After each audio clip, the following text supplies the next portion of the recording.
We are excited to hear from the esteemed panel of speakers who will speak to land and water defense actions and strategies of solidarity. I would also just like to make a few housekeeping notes before we move on. As you have just noticed, parts of this webinar will be recorded and we will share them along with resources following the webinar in order to encourage people to take action in supporting land defense. The chat is disabled, but you may use the Q&A box to submit questions to panelists. We will have a limited time available for questions at the end to protect speaking time for our panelists. And next, I would like to introduce Rosalind Hampton, Assistant Professor of Black Studies in the Department of Social Justice Education and Faculty Co-Chair of Indigenous Education Network, who will be moderating the discussion and introduce our speakers.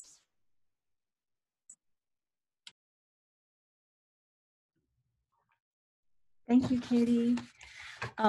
It's really, truly my honor to be part of this event on behalf of the Indigenous Education Network at OISE. The IEN recognizes Indigenous land and water defense as central to Indigenous education and to the work of the IEN. That work involves advancing Indigenous educational praxis and providing co-curricular support for and advocacy for Indigenous, Black, and Black Indigenous students, faculty, and staff members, as well as convening public conversations about critical issues in the lives of Indigenous, Black, and Black Indigenous peoples. Our work is not connected to land defense in an abstract way. Rather, the students and others we support and work with are deeply connected to and are from nations and communities within which these struggles are occurring. The IEN has publicly asserted our uncompromising solidarity with and support for Indigenous land defenders, and we condemn their criminalization by the Canadian state. From coast to coast, attempts to prevent Indigenous women from fulfilling their responsibilities as caretakers and stewards of the land must be opposed. Injunctions that deny Indigenous peoples their inherent right to remain on their land and injunctions that authorize police violence against Indigenous peoples must be opposed. We must condemn and take actions to oppose such ongoing uses and abuses of Canadian law and attempts to destroy Indigenous nations and assert control over Indigenous lands, waters, and peoples. And with that, it is so very much my pleasure to introduce our incredible panel of speakers this afternoon. I'll introduce them in the order that they will speak, and they're gonna guide us in thinking about Gidimt'en, Mi'kmaq, Haudenosaunee at Six Nations, and Wet'suwet'en land and water defense, important lessons from the past that inform this resistance today, and about building solidarity across movements and peoples. And it is especially my pleasure to start with my friend, and also thank you, John, for saying I also don't speak Mohawk, and apologize in advance if I name or territory. Sandra, Owén, nakon, dear stand-up, is Kanien'kehá, people of the Flint, woman from the Haudenosaunee, people of the Longhouse. Sandra was born and raised in Kahnawake, Mohawk territory located on the south shore of Montreal. She is of the Bear Clan family and a mother of 2 young men. Sandra completed her master's degree at McGill in 2014, and she's currently working on the completion of her dissertation at McGill University. Sandra's doctoral studies focus on pedagogical philosophies tied to Indigenous identity. She is an active journal and book reviewer and was one of the co-editors of a special issue on TRC and education for the McGill Journal of Education. After Sandra, Sleydo Molly Wickham will speak, who is a Gidimt'en clan member adopted into the Kasiik grizzly bear house, originally from the House of Spook. Molly completed her undergraduate degree in Coast Salish Territories at the University of Victoria in sociology and went on to earn a Master of Arts degree in Indigenous governance. After completing university in 2010, Molly moved home with her family to learn more to learn more about the land, culture, and traditional governance. Molly has been active in land and water defense action and is the spokesperson for the Gidimt'en camp. Molly is passionate about governance, the health and well-being of the territories, and the transmission of culture, language, and traditional song and dance. Next will be Starla Myers, Kanien'kehá Turtle Clan and from Six Nations of the Grand River Territory. Starla is a journalist for Real People's Media and has been reporting on the land back movement at 1492 Landback Lane. Starla is an advocate for Indigenous voices in journalism and has called attention to the issue that major media corporations and the police work to silence Indigenous journalists as a tool of colonial violence. Starla's work as a journalist also covers racism and anti-Indigeneity in healthcare, violence of colonial state repression, and land back movements across Turtle Island. Next, we'll have Dr. Pamela Palmater. Pamela Palmater is Mi'kmaq citizen and member of Eel River Bar First Nation in northern New Brunswick. Pamela has been a practicing lawyer for 22 years and currently serves as full professor and chair in Indigenous governance at Ryerson University. She has been recognized with many awards and honors for her social justice advocacy on behalf of First Nations generally and Indigenous women and children specifically, and most recently for her work related to murdered and missing Indigenous women and girls.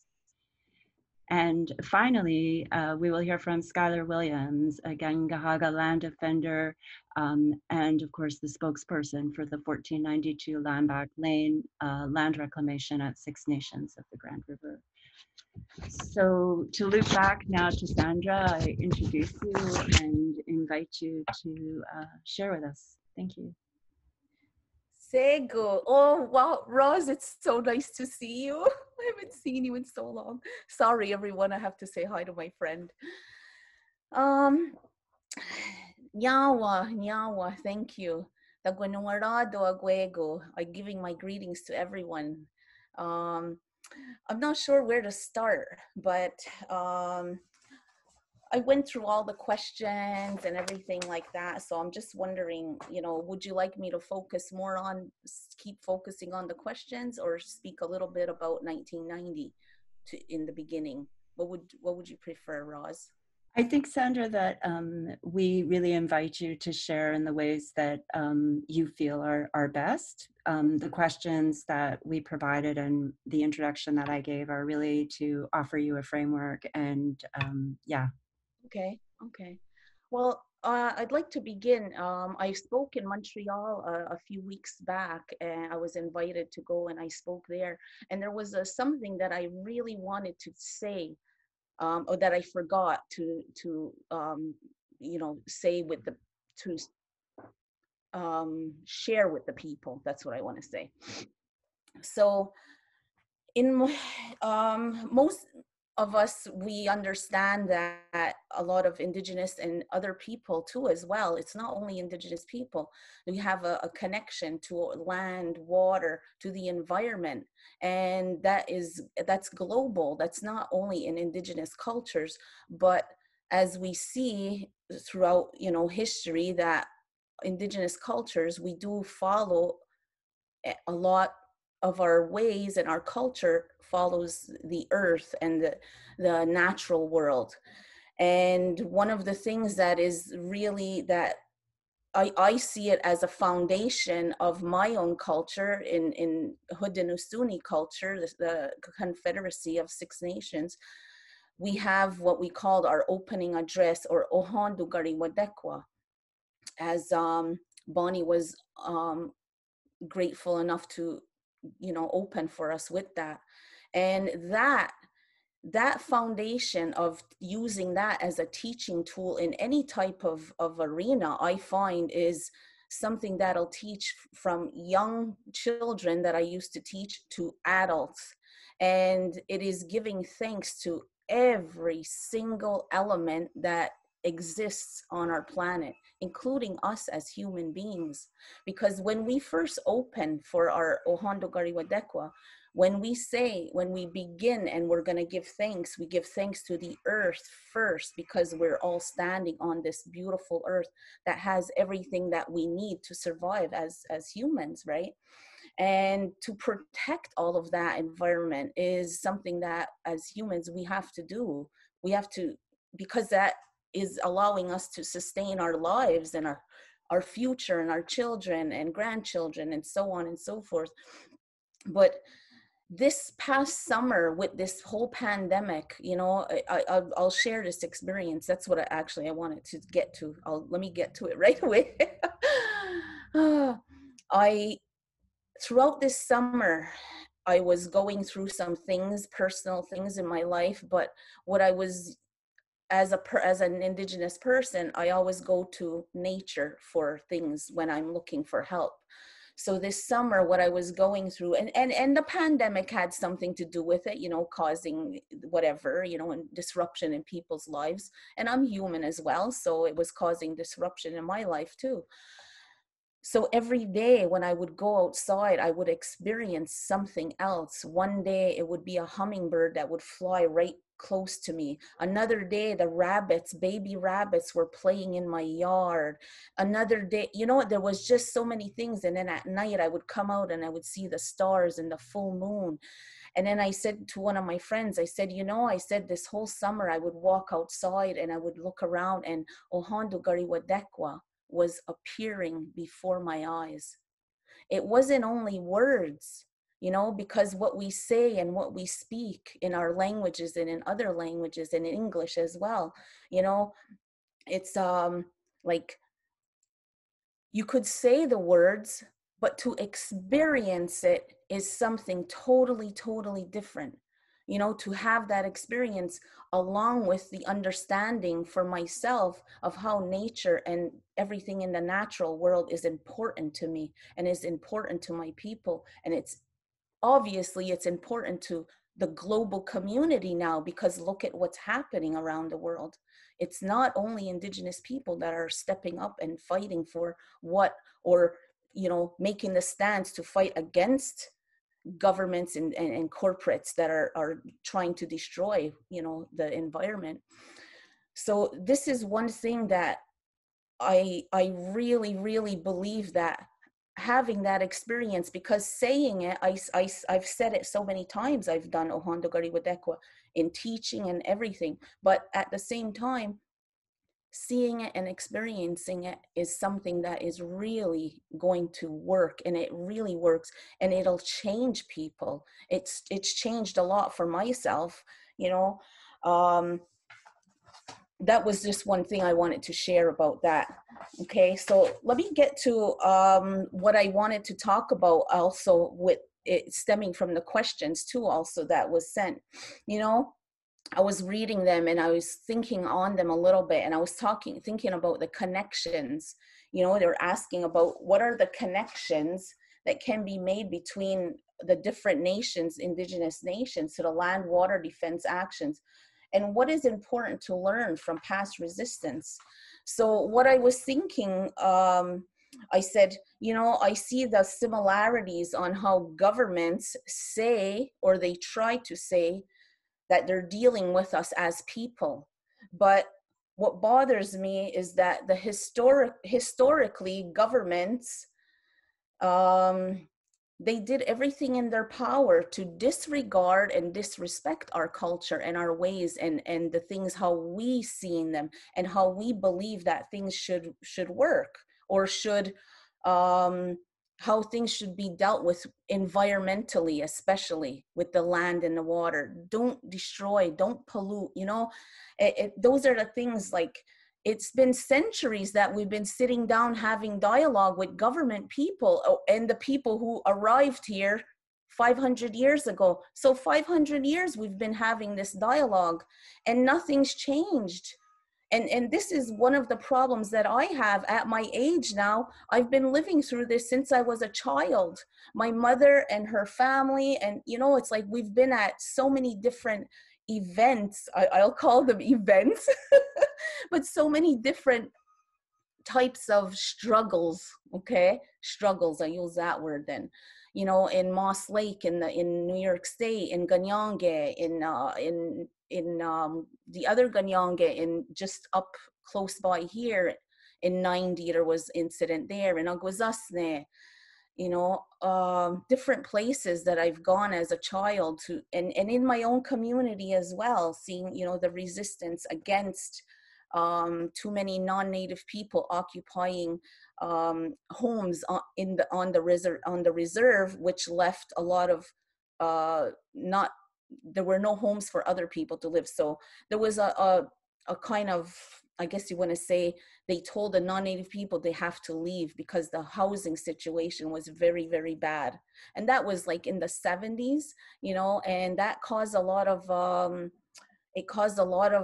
pain and within the families in my own community, you know. And because of that, you know, people were saying, oh, you're being racist and that. It's like, it wasn't that at all. The adults who had initiated that were looking at the land. We don't have enough land for our own people to live, for, you know, for houses and homes. So they asked them to leave, so they, you know, so the native people could occupy the homes. Anyhow, that was another struggle, and that caused a lot of a ruckus, and there was RCMP here. There was a big struggle in the community, and I was very young at the time, and I seen some of it going on. So it's nothing new that I've seen the struggle for our rights, and it doesn't have to be just land and water, because the way I see right now what's happening in our modern times is that the rights of every human being is being affected by this water, our water rights and our land rights. Everyone's being affected by it. It's not just me. It's not just my community. It's not just the native people surrounding the areas where they're doing the work or anything like that. You know, we're all gonna suffer from this. You know, there's going to be consequences, and we're all going to be affected by it. And I know, and even if if I'm not directly affected, my grandchildren and their children and their children's children and grandchildren and great-grand, they'll be affected by it. And what is going to be left? I look at my grandchildren now, and I'm afraid because I don't, excuse me. I'm afraid that there won't be anything left for them. And they're not young babies, you know, but some of them are. I have a grandson who's 2, you know, and it's like, what is going to be here for him? And I think that today, that the actions that are going on across Turtle Island is, to me, it uplifts me. And I look at it and I say to my husband, I say to a lot of people, I'm like, wow, I'm so grateful and I'm so thankful that it's not only us anymore standing there, putting our lives on the line, because we could never get through, you know, sitting down and having this dialogue. I just heard on the news in Montreal, the mayor of Montreal is so excited because they're promoting this new, I don't know what it is, what she's promoting, but on the news she says, oh, they had a list, they even put a list, oh, we're going to have new dialogue with the Indigenous community in Montreal. And they're so excited, oh, to bring back more culture, to have more dialogue with Indigenous people, to see what they want, and this. And there was a list of things that they're so excited. Oh, and more culture is going to be presented in Montreal and everything. And I looked at it and I was like, wow, 500 years, we've been doing all of that for 500 years and we've never gotten anywhere. You've taken all our land. We don't have much land to survive off of anymore. You know, to go hunting, we have to travel. And that's here in Kahnawake because we're surrounded by all communities right around us. You know, so other reserves may have more land and they have that access to land to go hunting. Us, we don't. not here in Kanien'kehá. It's really, you know, we have to travel. And that's something, you know, when our men go and travel for hunting, our hunting rights are questioned. They're stopped by police, RCMP, OPP. And, oh, where are you going with that meat? Well, I'm going home. Where do you think I'm going with that meat? That's for my family. But then all of a sudden, oh, well, do you have this license? Do you have that license? Oh, you're not allowed. This is this province. There's 12 million rules. I'm exaggerating, but there's so many rules and laws that prevents us from doing it. And to me, I don't see, how does that make sense? The fishing rights, really? Oh yeah, tell the native people to stop fishing because it's disturbing the industry? Really? I don't believe that. You know, we were here first. The industry came second. You know, and people fish and take that food for their families. You know, so sometimes it's like, it's almost like hearing all of this. I've been hearing it my whole life, and I want to see change. In 1990, when I went there, I was a very young mother. My son was only 3 years old. And, you know, all of the other confrontations or confrontations, now I changed the term, confrontations now. And when, you know, as I got older, I started to, you know, become more involved because now I'm an adult. I'm not a child being taken to these places. And when I went in 90, you know, I took my son there because, you know, if something happens, and I figured, hey, if this is the way I'm going out, my son's coming with me. I'm not going to leave him behind, you know, with no mother and no land, you know? So it's like, when I was very young, it was a struggle to understand that. And now as a grandmother, oh my God, I'm getting so emotional. It's so hard to, I don't want to accept it. You know, because I know that there's enough land for everybody, but we have to be,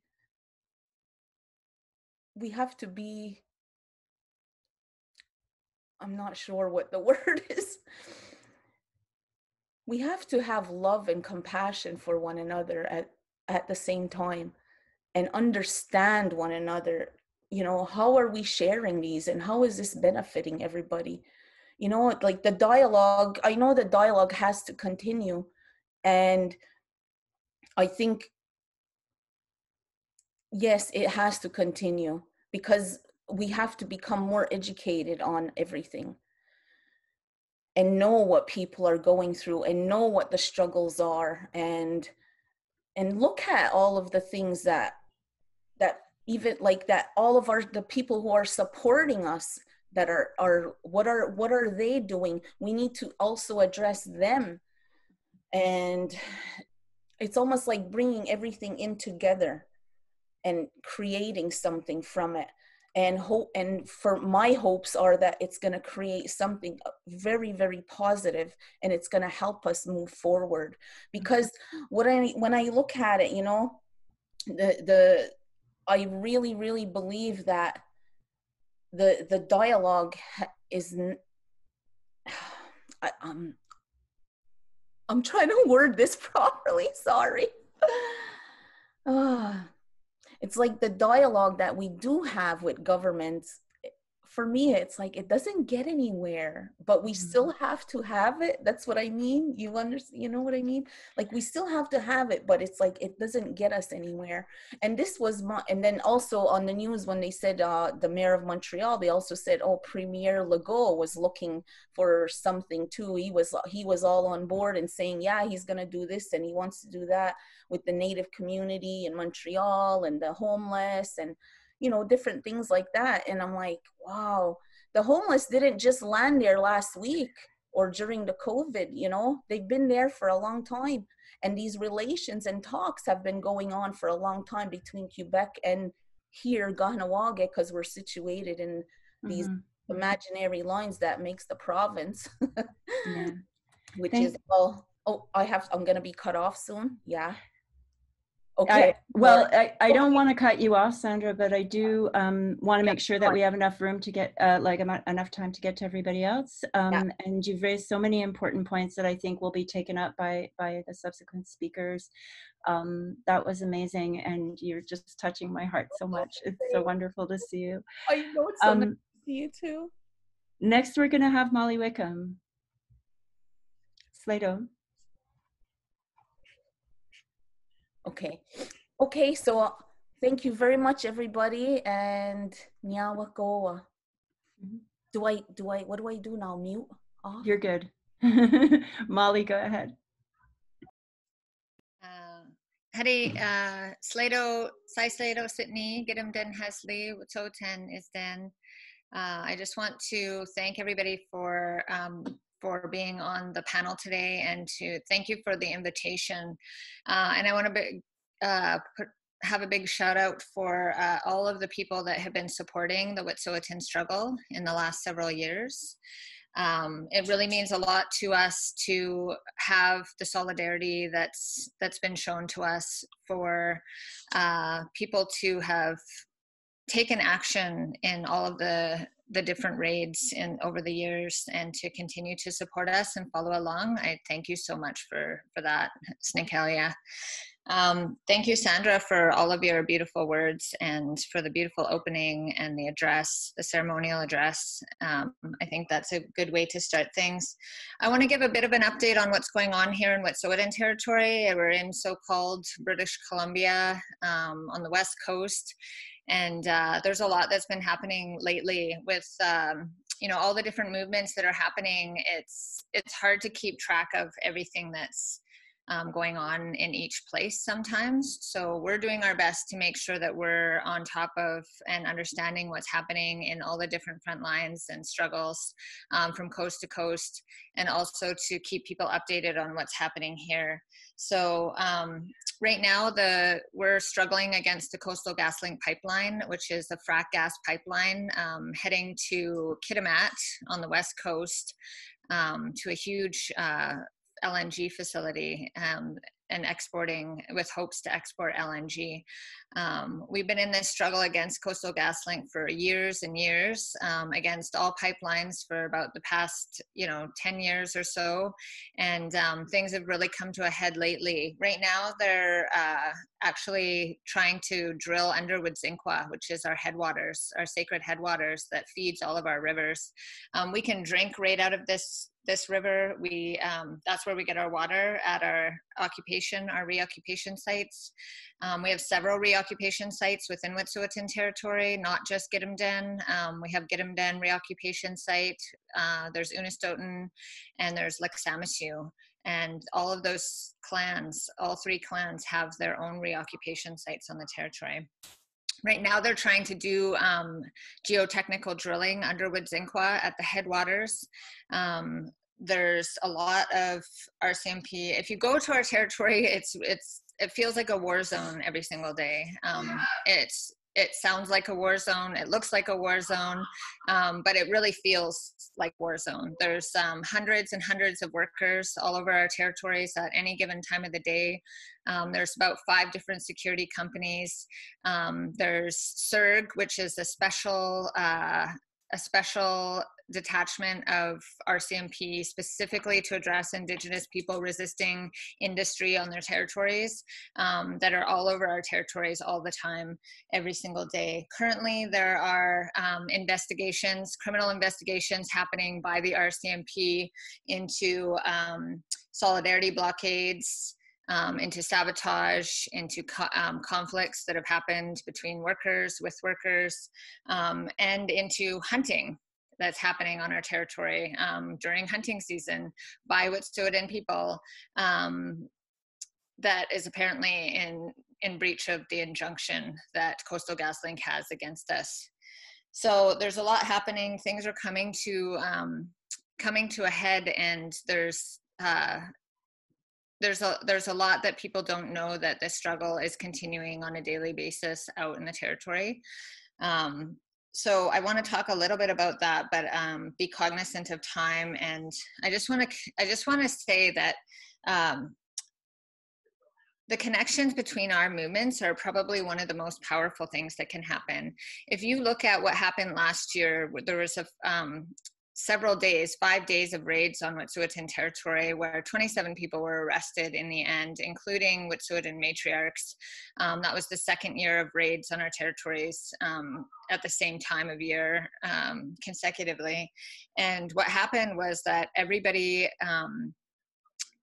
stood up and supported us and shut down Canada, essentially. And so this is one of the things that I think has been pivotal in the movement for Indigenous reoccupations, Indigenous land back, Indigenous sovereignty, whatever you want to call it, for us to actually have a vision of what freedom and hope look like. So what does being free and being liberated look like and feel like on the ground? And so there's this concept of there's this idea of it, but we don't actually know what that feels like maybe all the time. We don't know what it looks like, what it could look like. And so I think that's really important piece of all of us standing together, is that we're creating this different reality where we are in control, where we aren't the victim of colonization, where we are setting the rules and the boundaries of what our future is going to look like. And I think that comes from this, it comes from people like you, Sandra, that have spent their whole entire lives resisting, have set that path for young Indigenous people, young Indigenous women to follow. You know, when I first started out and started going to university and started learning about colonization and all these things, you know, it was women like Ellen Gabriel that were my heroes that I looked up to, and I thought, this is somebody that I want to be like one day, to be able to stand up for my people, and to be able to stand strong, and to be able to defend our land, and to be able to speak about it and share that with other people. I think that's one of the most important things that we can do, and be united in that, so that this spreads like wildfire. You know, that's one of the things that we've been saying for years is, you know, what people are like, what do you want us to do? What do you want us to do? Well, we want people to do support actions. We want people our allies and accomplices to act in solidarity with us, and to target certain, you know, groups or people that are doing genocide to our territories, to our people. And we've always said to other Indigenous people, take your own land back, reoccupy your land, occupy your lands, because that's where you have the most strength. And so once we start living that, and once we start doing that, we actually start believing in ourselves, because that's one of the main goals of colonization, is to make us believe that it's not ours, make us believe that we don't have the ability to follow our laws, to live our laws, that our governance doesn't matter, that we don't have any rights or responsibilities as Indigenous people. And so in reoccupying our lands, we actually start to see and feel what that looks like. And the more that we all do it together, the stronger that it becomes. And so we can look back at, you know, things like the Oka crisis and different examples of resistance in the past, and see, you know, what worked, what didn't work, what was the strategy there, what were the tactics that were used, and so how could we, how should we be acting now in the current situation? And so I think if we had a strong, unified strategy from coast to coast, across Indigenous nations, that's what really is going to get the attention of the state. That's what, you know, when last February, when Shutdown Canada was happening, that relationship between the Mohawk people, the Haudenosaunee, and Wet'suwet'en, and all of the allies in between, that's what got the federal provincial government to come to the table and say, how do we resolve this? And it wasn't resolved from that. They wanted to have a smokescreen to make it appear like things were resolved. They didn't actually do that. And I don't think that they will. I think that it's something that we have to push, and we have to keep pushing harder until we get exactly what we want as Indigenous people, and whatever that looks like for our communities. And so I think that that's what's really going to help each individual nation grow their movement, and what's helped us in our struggle in the Wet'suwet'en territories, that's helped us immensely. That's helped our own people to believe in ourselves, is that we know that we have the backing of all of these different groups, all these different Indigenous people. We know we have the backing of all these, allies and accomplices all over from coast to coast. And we know that we are strong in our stance, and that we are right and justified and dignified in our stance, and that we will never give up for those reasons that Sandra mentioned, is that we don't want to leave the fight to our children. We are terrified about what that will look like for them if we don't do everything in our power now to stop the destruction of our lands and our waters. We have one of the last clean drinking water sources in our whole territory and in the world, and we're not willing to stand down to protect that at any point and at any cost. And so I think that being unified in that stance, and focusing on the resiliency, and focusing on the fact that we are so strong, and that we have the total ability to shut down Canada. We have the total ability to change the way that this colonizing state functions, and demand that our laws and our governance be recognized. And that's what I see happening from coast to coast right now, is that we're demanding that it's our law supersedes, and our law is the one that lives on the ground. Our laws are designed for us to live sustainably. Our laws are designed not only for us as Wet'suwet'en people, but all of creation within our Yinta, within our territories. And so that takes precedence. And that's what we're seeing happening in all of these different communities, from my perspective, is that we're taking back control of how we do business and how our lands will be managed into the future. And that's obviously being met with huge resistance from white supremacists, from the government, from the state, from the OPP, from the RCMP, the CERG teams here, because they're terrified that this will become the norm. And it already is the norm. Look around at what's happening in the world. That is the norm. And so this is a critical, critical time for us to push that harder, push our agendas that on Wet'suwet'en territory, Wet'suwet'en governance rules. Those are the laws that we follow. Those are the laws that we live on the ground in our territory. And without our land and our water, we won't have the strength to continue to struggle the way that we are now, and the way that we need to. And so we have to have those bases, those reoccupation sites, in order to continue this struggle into the future generations, because that's what our ancestors did for us. They fought hard so we'd have these little pieces of our culture left. They fought hard so that we had our feastal system. They fought hard so that we had land still left to have a connection to, so we knew what we were fighting for. And so we have to do the same for our children and our future generations. Am I over time? I don't know if I'm over time. There's one last thing that I'll just share. Go ahead. Somebody was supposed to be keeping my time for me. One last thing that I do want to share is just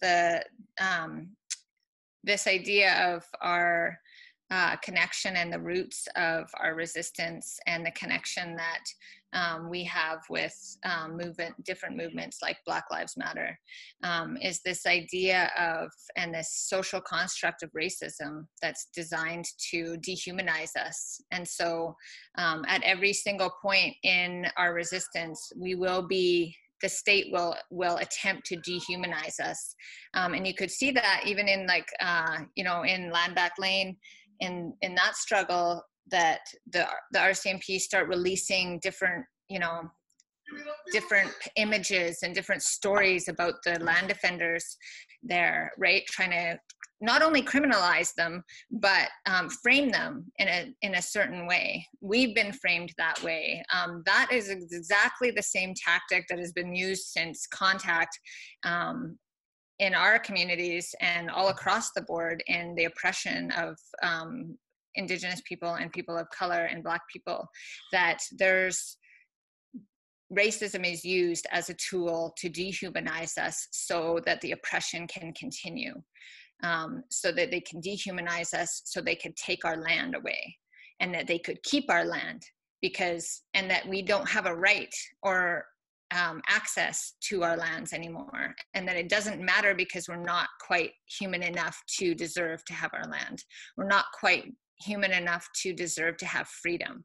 And so that's where that underlying connection to all of our struggles is, for freedom and liberation, for humanity, for humanness, for respect and dignity for all of our people. And so I think that that's where we all connect in our struggle and demand that, no, we won't stand for any of those forms of oppression any longer. And that everybody else needs to stand with us and demand the exact same thing.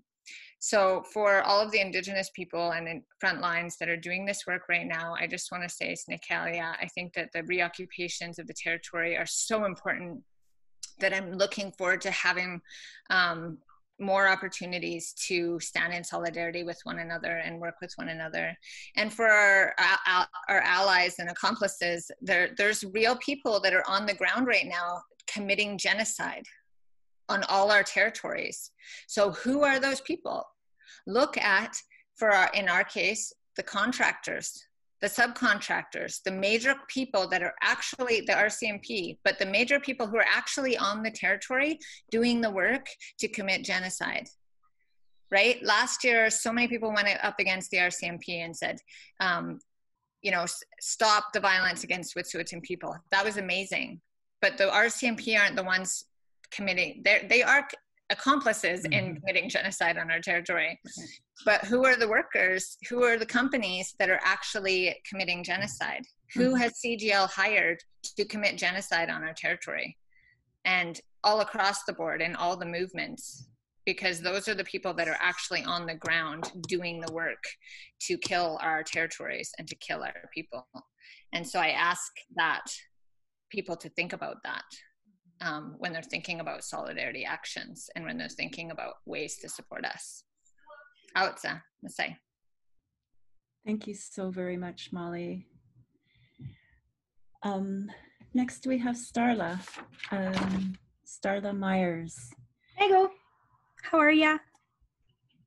Can you guys hear me okay? We can, thank you. Okay, Sego, I'm Starla. I'm going to speak in English mostly because I'm still learning the language, and I know that one small mistake can mean something completely different and completely inappropriate, so I'll just stick to English for right now. I kind of followed the questions. That's just part of, my personality is following the process and whatnot. But I just want to say niawa to both Molly and Sandra, because how do I really top what they've said? How do I even compare? Am I even important enough in the whole bigger picture of things to warrant anyone listening to me? But I'll go ahead with the questions. So the first question, talking about how we're all connected, and to me the connections are quite simply based on being Ongwehoe and our ties to the land and water, and everything to do with our health and wellness is based on the health and wellness of our water, our land, and our air. It's without that, we're not healthy either. Health is directly linked to our connection and ties to the land. The World Health Organization has certainly pointed out that land dispossession is directly related to some of the disproportionate representation of diabetes in health, heart and stroke, and certainly having a greater incidence amongst Indigenous people. That's unfortunately another connection. And that's why it's so important for us to stick together and ensure that we work together, having that common goal. Now, I do know we quite often hear, thinking of the next generations yet to come, and I had sort of this thought that 5 generations ago, somebody was thinking of me and their decision making and how they walked their path in life was based on knowing that I would be coming one day and that I would be walking this earth. And for me, that's why it's so important to think about previous actions that have taken place historically 30 years ago, 100 years ago, all of those, even longer. Those things impact and will continue to impact each subsequent generation that comes along. And that's why it's important for us to consider our history and apply it daily to how we continue to carry ourselves. And much like Molly, I my heroes growing up, it wasn't, people like Wonder Woman or anything like that. It actually was Ellen Gabriel. That was the first hero that defined how I wanted to live my life and how I wanted to represent myself and how I would be active within my community. And that was really important to me. And I met her earlier this year and was completely fangirling. So the possibilities between the Black and Brown communities are absolutely endless. We have the historical alliances that were formed in wars, in neighborhoods, and certainly now just having both populations experiencing criminalization, just overrepresentation in prison systems, and we can really benefit and learn from each other's struggles and be there for each other, show up for their events and certainly open our doors to ours. That's important. It really is to be able to remarry into the historic alliances that I'm aware of. That would just be absolutely amazing, and that's something certainly that I think we can all do better to work on fostering those relationships with the Black community. Now, the next question talked about accomplices and co-conspirators, and just because right now I am facing some criminalization due to coverage that took place within our own territory, I'm going to refrain from giving any suggestions to those two populations. Allies, on the other hand, allies are really important, and sometimes it feels like we want them to do things, but then at other times it's kind of like, what, maybe you're doing too much. Maybe you need to let us tell our own stories and allow us to represent ourselves. And so for me, it's just basically, I concentrate on trying to listen to other voices who don't have the who aren't necessarily being interviewed, who aren't necessarily being asked to participate in certain events. Like those are the people that I am being an ally by seeking them out as well and boosting their voices. And I think that's what allyship really is all about, is, you know, like through my privilege, I can certainly boost the other voices of other members of my nation.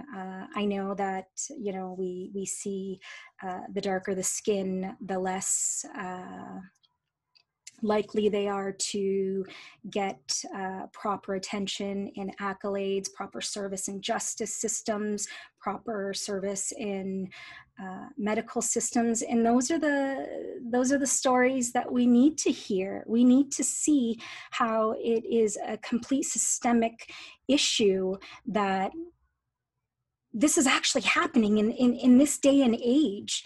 And, you know, not only am I a journalist, but from my nursing profession as well, it boggles my mind that it's still, people are still receiving less than adequate health care because of the color of their skin. Now being, you know, murdered for lack of better terminology, I guess, like losing your life because people have preconceived notions about who you are and what it is that you do in life, and, you know, how the burden on the system, when in fact that is the complete opposite of what we are. You know, it's attention needs to be brought to those specific things, and yeah, showing up on the front lines is great, but, you know, speaking out and changing cultures within systems, that's work for allies as well, because it's not necessarily something that people who work within those systems want to hear from somebody who is part of the marginalized population. And certainly shouldn't have to, you know, be an ambiguous race to have, you know, proper and adequate care. The last thing that, the last question that talked about resiliency and, you know, deficit models. And so this one kind of brought me, I did a lot of thinking about that. That was something that, you know, made me, how people view not only myself, but other people who are, you know, either doing coverage of the events or enacting the actual land reclamations. And one of the things that we always hear is get a job. And I'm like, oh, wow. I guess, you know, for the most part, people still think that there's these tropes that we want to just sit around and, you know, do nothing. And I cannot express enough how much work it is doing these type of actions. Like it's a 24/7 job. And, you know, I know personally sometimes in poor Skyler, I know he'll be up next, but, or in a few people, but, you know, sometimes I just have to call and say, you know, what are you doing about this? What's going on? And that's a really heavy burden to carry. Not to mention, you know, like he's also an iron worker by trade, which is an absolute required skill. But yeah, the deficit models that are prevalent certainly do have people believing that, you know, in order for us to be able to protect our territory, that we have nothing better to do, that we have no jobs, that we're drinking and we're drug users and those type of things. We're on welfare, where and that's one of the furthest things from the truth. And that's why it's important for us for everyone to start to recognize that, you know, most times when we're able to be somewhere for those snapshots in time and in those live videos and when there is news being covered, that we're also running home afterwards to take care of our families. We're also going home afterwards to get ready for the next day job that actually puts money on the table. Activism is not only a full-time job, but it certainly is a non-paying job that requires us to have other jobs. And, you know, with the journalist component, it's been very difficult to act according to non-native, non-native guidelines for journalism. There's this impression that we have to be unbiased and that's the only way to tell a story, and that's not necessarily true. It's for my worldview from that Indigenous perspective is that things that I talk about, both health and land, I'm very passionate about both of them. That's part of my life. It's part of my genetic makeup. It's just as important as, you know, my family and in my community, that I am able to speak from the perspective of a person living and experiencing that.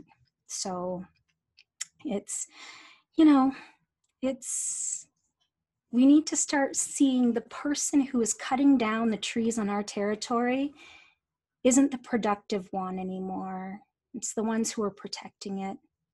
Those are the productive ones. Those are the ones that are making a difference. Those are the ones that we're going to remember. And in several generations ahead of us, those are the ones that are going to be talking about. Nyago, I appreciate you guys inviting me. That was awesome. It was awesome. And thank you so much. You are so very important and important on this panel, right? And, you know, the visibility that you're talking about of Ellen is the visibility that you all have, right? Like people are looking at you and looking at Molly and certainly looking at Sandra, and there have been over 200 people here listening and being inspired by you all the same way that you've been inspired earlier. So I just, I appreciate you're important, Starla. No. Pam, do you want to take over now? Sure. Thanks so much for having me. Kwe Nindaluizi, Pam Palmater. I'm from the Sovereign Mi'kmaq Nation and unceded Mi'kma'ki and a member of Eel River Bar First Nation. But today I'm coming from the Sovereign Mississaugas of Scugog territory, who of course their lands were largely stolen through fraudulent transactions, and they've never received justice for that, just like many of our nations across the country. Thank you to inviting me to this panel. I really appreciate it. I am going to be the bad student because I didn't read any questions. So I hope that my comments actually address some of these questions.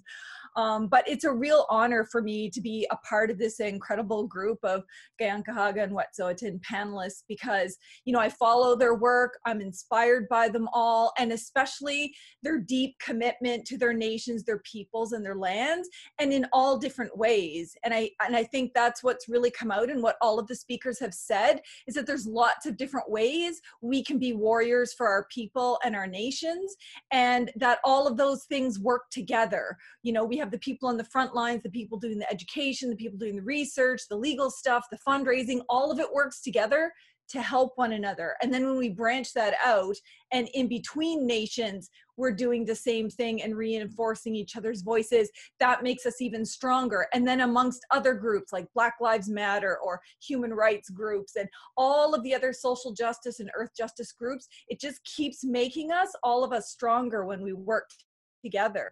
And you know, one of the things that I really hope for the people who are listening or watching this now, or who might watch it in the future, my remarks are also going to be targeted at you, because I hope you really understand just how significant the people on this panel and all of the people that they work with and all of the people who will never be on a panel are to our nations. Our land defenders and water protectors are, like, none of our nations would be here were it not for their strength and determination, because they're really true warriors in mind, body, and spirit. And they make significant personal sacrifices that no one will ever see. And in addition to that, they take great personal risks to their own freedoms, their own financial situations, their relationships with their families and their nations and their communities. And most of that will never be seen. All we will ever see, if we're lucky, is what's seen in the media. And so the sacrifices that they make so that we have a future, so that our kids have a chance at a better future, is incredible. And the leaders are in all directions. So I too had, you know, looked up to people like Ellen Gabriel, but I also looked to people younger than me, like Molly and Kanien'kehá and Skyler and everybody else who is in this, who is carrying on the tradition, because the hope is not just in the people who came before us, but it's in the people who are coming up behind us and all working together. And I think that's important. And the people who are watching, please know this, because we literally wouldn't be here, and none of us on this planet will have a future without these people making these sacrifices. And they're often portrayed as troublemakers, outliers, radicals, rogues, and criminals by all levels of government, by different segments of society, and of course by the extractive industry. And that language isn't accidental. It's actually really strategic. Sometimes people think, oh, they're just misspeaking or they're just exaggerating. No, it's very, very calculated. First of all, using that kind of language targets Canadians. So you diminish public support for our collective land defense efforts if you can portray people as dangerous or acting in a criminal way. But it also targets our nations and our communities, our houses, and our clans, and it's intended to sow the seeds of division. You know, it's that long, well-known colonial divide and conquer attitude, which is meant to try to divide our people and make us feel alone. I mean, their ultimate strategy is to isolate people like Skyler at 1492 or Molly at Gidimt'en, to make them feel like they are literally all alone and no one supports them, and they may as well just give up because their own people are angry at them. And nothing could be further from the truth. But they work really hard to try to make us feel alone, so that we won't realize the power that we have behind us. And it's like I said, it's not political rhetoric. I mean, settler governments and law enforcement have literally taken this ideology of us as criminals and dangerous and made this the central feature of their so-called Indian policy. So, you know, not only do Canada's laws, policies, and practices center around the continued theft of our lands and resources, but they've created this legal fiction, literally a mythology around us being threats to national security and threats to public safety, so that they can continue to justify our oppression while they're stealing our lands and resources. And so that people won't feel upset when our people, our land defenders, are arrested or go off to prison. And I mean, for the people sitting on this panel, they know this isn't anything new. I mean, since contact, settler governments have literally at different points in times and in many different ways criminalized every aspect of who we are as Haudenosaunee peoples, Mi'kmaq, Wet'suwet'en, you name it. I mean, from our identities and cultural practices outright outlawed, our mobility, our abilities to leave reserves, our traditional and laws and governing practices, even our families and our life-giving abilities has been very much criminalized and controlled by the state at different times. And of course, look at anything related to land or our economies like hunting, fishing, gathering, trade, manufacturing. the governance, maintenance, and protection of our lands and territories, all of that has been highly criminalized and regulated. I mean, think about it. Some of the trades that have been outright criminalized, like the traditional Haudenosaunee practice of growing, manufacturing, and trading in tobacco, something the Europeans didn't even know about before they came here, is now considered contraband and organized crime when it's looked at from their perspective. And they've done a really effective job of trying to convince the public about our criminality. And so when you think about even today, so all of that carries into today, that even the ability to advocate for ourselves, protect our people from racism, violence, and oppression, all of that has been criminalized within anti-terrorism legislation, within the criminal code. They have empowered themselves through their unjust laws to surveil us, count us, assess us, track us, monitor us, report on us, and not just within law enforcement, but also to government departments and the extractive industry of all things. They're not even part of the government, you would think. And so, you know, our criminality is literally, the criminalization of who we are is literally a fundamental part of the extractive industry's inappropriate relationship and undue influence with governments and government officials, and their relationships that go back and forth. First they're in government, then they're on extractive industry boards, and so on and so forth. And they have both jointly worked very hard and effectively with all of their money, resources, and law enforcement to reinforce that criminality to achieve the ends that they want. And so, you know, knowing that, here's the ironic thing, that, you know, everything that we stand for, everything about who we are is about love, it's about peace, it's about protection, it's about obligation to one another, to our neighboring nations, to the people we're intermarried with, to all of the plant and animal nations, all of that. And basically, it's who we are and our fundamental values as Native peoples. That is the only way that we are literally going to save this planet. Yet, you know, Canada has constructed us as the villain in this story, as the terrorist. Yet, ironically, it's Canada that's the outlaw, because in order for them to do this, they have to break all of their own laws. They have to break their own constitution. They have to break treaties they signed. They have to break all of the international rights that they have signed on to. They literally have to be criminals themselves to do what they're doing to us. And as we know, genocide is the worst crime that can be committed on this entire planet, and they're guilty of it. So although they've worked really hard to criminalize us, they are in fact the criminals. And we've only survived at this point from genocide because of the fact that we have been criminally Indigenous, which means that we have broken every unjust Canadian law in order to be Indigenous. And that's how we have survived. We may be portrayed as terrorists, we may be called terrorists, but we know who the terrorists are. Someone come and visit Mi'kma'ki for a while. You want to see domestic terrorists?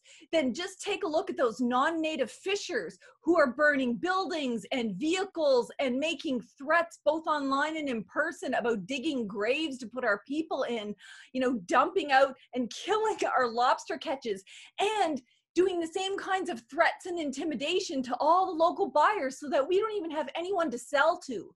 They would rather us starve to death and burn to the ground than share a fraction of what is our own resource. And I think the most important thing about our solidarity as nations coming together is that we have the power to expose it all to the world. We're not limited anymore by begging mainstream media to put our voices out there. We have social media, we have the internet, we have the power to educate. And it's that education that is going to be the power. Because remember, who's the real governments on Turtle Island? It's always been the people, always. We may have spokespeople, but they're not the power the people are. And the more educated they are, then the more empowered they are to take action. And remember, you know, this the kind of revolution that we need moving forward to support and empower all of this Native resistance doesn't have to be everyone. Everyone doesn't have to be in a consensus. So it's okay if not everyone agrees, because keep in mind, we're all colonized people, and we all deal with decolonization in a different way, and we're at different stages. Our people are going to come along at different stages. So it's absolutely essential that we wrap our arms around people like Molly and Skyler and make sure that they know they're not alone, and make sure that the government knows, oh, we are so behind them. And not just people in Canada, but people in the US and many other countries. And because of that, and because of the solidarity we built with other groups like Black Lives Matter, we have the power to save this planet. And I believe we will, because of what we're doing now here today and in so many other places. We are getting our voices and the facts and information out there, and we are always coming at this from love and peace and wanting our human beings and our spirit ancestors and all of the plants and animals in this planet to be healthy, happy, safe, and secure. And that is righteous, and that is just. And I think if we focus on that, that Canadians will see just how unjust their own governments are, and will eventually shed them in exchange for something better in the future. So thank you. Malalig. Pam, you are such a force. Thank you so much for that. And certainly, last but certainly not least, welcome, Skyler. So happy you could make it. Please go ahead. There you go, everybody. Yeah, live from Landback Lane. And so we're managed to find a nice quiet spot out in the part of the area that isn't developed yet, or isn't, the development hasn't started yet. So here at Landback Lane, like as I'm, you know, kind of glancing around, it's an area of, you know, 27 acres that is been completely flattened of every blade of grass, every tree, every shrub, and it's all been bulldozed under, and is it is now a barren bit of clay that is, you know, where there's bits of water, or the weeds are starting to grow, and you know the bits of life that, you know, once was this spot are starting to come back. And I guess just where we're at today, like the barricades up with you know, highways and railways dug up, and it is a hard spot to be in, to know just how big a force that the OPP is trying to exert, how much Canada and certainly the province is trying to push to get our people off the land here. And so for us to make the humble stand, to be able to, you know, remain in that peaceful stance for the last 111 days today. And so this stance for us is seeing, you know, rubber bullets buzzing by our ears. One young man, I had to pull taser darts out of his back. Another guy had his face dragged along the asphalt in front of the development. And so it's been a traumatic scene here over the last several months. And I know some of the panelists today, like Starla, has seen some of that firsthand, and has, you know, been down here as some of these things have unfolded, you know, and Pam, I know we've had several conversations about all of this. And so like this constant threat is something that a lot of our people are dealing with all the time. And so for us to be able to come together, and, you know, looking at some of the questions that you had, and you know, for a lot of Native communities across all of Turtle Island, that bit around unity is really, really, really difficult. You know, certainly in this country anyways, like the Indian Act stuff for the last 100 years now, you know, has created those divisions, has created massive divides in our community. and these governments and the police, the RCMP before the OPP, and the Brits before that have all looked for those cracks in our community to be able to drive wedges in. And so for me anyways, that bit around that unity piece has to start at home. And we really need to do that heavy lifting within our communities to be able to grow and to heal and do all of that hard work of healing from those, for us here at Six Nations, it's like 96 years since the Indian Act has come in. And so for us to do all of that healing, to do all of that heavy lifting, we need the space and time to be able to do that. And so I know here a lot of folks have been talking about a moratorium on development and what that looks like, and how we can push that forward, respecting all of everybody's voice in our community. And I know for a long time now, our community has been, all of our communities have been, whether it's residential school or, now it's over incarceration of our people, under policing, over policing, like the list goes on and on. And so, so for me, that bit of unity it's got to start at home, and we need to be able to start to build those relationships.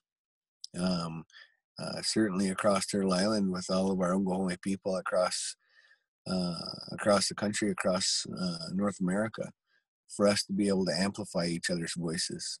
Because that's the thing, is when there's a call out for whether it's boots on the ground or solidarity actions. I know when Wickham stuff was going on out there, we blocked the highway here. And actually when I was arrested on August 5th for 1492 when the cops raided, I was charged with blocking the highway in February and March. We held the highway for quite a few weeks, 6-7 weeks, I think. And so it was I think that's kind of part of that dialogue that we need to have, because like these are the things, is we were nations unto ourselves before all of this, and all of us had relationships that we need to pick those relationships back up and start to understand that those reserves that they put us on, what they thought were going to divide us and keep us from sharing and trading with each other, and all of the things that the colonists did to be able to try and keep those divides within all of our different communities. Now with the phones and internet and social media, now we have all of these communities that they thought they could take advantage of by running all of these power lines and pipelines and dams and all of the colonial infrastructure that they have. They ran all of that through all of our backyards. And now for us as communities to be able to say, like, when something happens in Mi'kmaq or Wet'suwet'en territory, or it doesn't matter where it is, if we can amplify each other's voice by taking from them the things that they've taken from us for the last 500 years. This is something that can amplify each other's voices in ways that we've never been able to do without the communications that we have now. And so for us to take advantage of those opportunities to stand with each other in solidarity and amplify those voices. If you can't get your boots on the ground in Wet'suwet'en, if you can't get your boots on the ground in Mi'kmaq territory, then you know what? Then you need to get your boots on the ground in your own backyard. Because that's the thing, is when we stand together, there is nothing that there's no call out that can't be respected, because we as a community, when we are a community, we are able to amplify those voices in ways that there's no government, there's no police that won't be able to hear it. And so with all of the kind of ally support from, you know, whether it's Black Lives Matter or non-Native in general, is, you know, a lot of us in our community are going to be grateful forever for the help that we've gotten from, you know, people of all races and all from all the places, because we wouldn't be here today. We wouldn't be here 111 days later without all of them. And it has been an amazing bit of community that has built up around 1492 and all of the people that came in here with us. Like it's been an amazing 111 days to really, you know, feel that love from, you know, both settler and Indigenous communities alike. You know, to see people drive here from, you know, days and days travel away to come and, you know, pitch a tent and cut wood and help build and do all the things. And again, I would like to extend that invitation out again to anybody to make that call out, because right now, this that colonial enforcement of these injunctions that have been used throughout all of Turtle Island to be able to, you know, to silence and force the OPP or the RCMP or whatever policing agency it is in your territory. You know, we've had to bear the brunt of all of this. And so for us to, you know, to create that unity amongst, you know, all of those, whether that's, again, like Black Lives Matter, whether that's, you know, different settler communities, like we when we stand together are able to amplify each other's voices in the most amazing ways. And I can't stress enough how grateful and appreciative I am for everybody and all that they've done to be able to boost the causes. You know, when they came in on August 5th, there was 100 OPP to arrest 9 of us. You know, and so now that there's as many as there is, I don't know what that force would look like. And so as long as we can keep those boots on the ground, as long as we can keep people warm and fed, we're going to be able to maintain our camp here, and we're going to maintain the push to get our land back. And as far as I'm concerned, is the feds in the province want to push to get negotiations going. Like, as far as this land goes, like this land is ours, and this isn't part of that negotiation anymore. Our people have had to see bullets fly past their heads. They had been tasered and shot at, and you know what? This, and for all of us, this those days of being able to negotiate who this belongs to is well over. And so if you want to negotiate about what a moratorium looks like, you want to negotiate what nation-to-nation relationship building looks like, absolutely, I'm in for that. But when you draw guns on women and elders in our community, you can expect that our people will stand up for that. And you can expect for all across Turtle Island that people will stand up alongside us, just like we will stand up alongside any of them. And so I like to say my thanks to all the panelists and the people listening. Like, it's a real honor to be on this panel with you. Thank you. Yeah. Thank you so much, Skyler. Thank you for your work. Thank you for showing up. And to all of you, all of the panelists, this has been so inspiring, and so many of the questions and comments. I mean, quite frankly, there's a lot more comments than questions. And those comments are about how very inspiring listening to you all has been for people who are both Native and non-Native, so people who are on their own Indigenous territories in their own communities also we couldn't be more grateful. On behalf of the IEN, I just want to again thank you all so much for being here. And I think I'll pass it now over to Katie from the SJE Solidarity Group.